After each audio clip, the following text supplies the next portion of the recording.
Madame Delay, le titre de l'exposition, Des choses, est-ce que ça manque pas un petit peu de précision?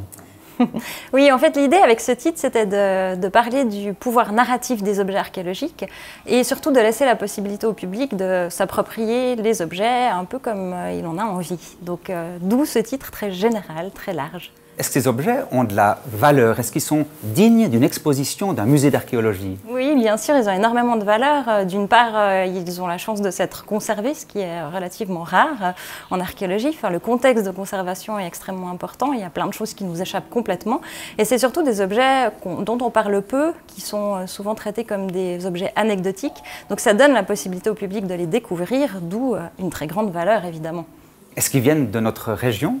Certains viennent de la région, certains viennent directement de nos collections. Beaucoup viennent aussi d'autres institutions prêteuses, en Suisse, en Allemagne, en Grande-Bretagne, en Italie et de Suisse alémanique et de Suisse romande également. Vous avez tenu à travailler avec des artistes, un musicien, une vidéaste, un écrivain.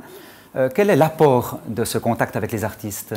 Parce qu'en fait, ça permet de démultiplier les regards qu'on porte sur les objets et sur les thématiques qui sont abordées dans notre exposition.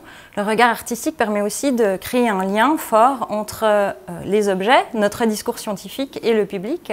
Ça permet de créer une dimension poétique qui est extrêmement importante à nos yeux et en particulier pour ces objets.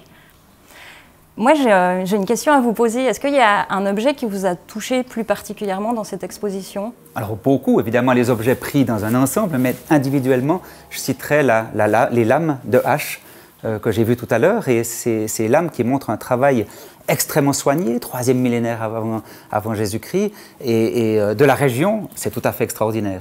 Mais c'est tout à fait subjectif, je crois que tout un chacun peut et doit déterminer quel est son objet préféré. Pour cela, il faut venir voir cette belle exposition.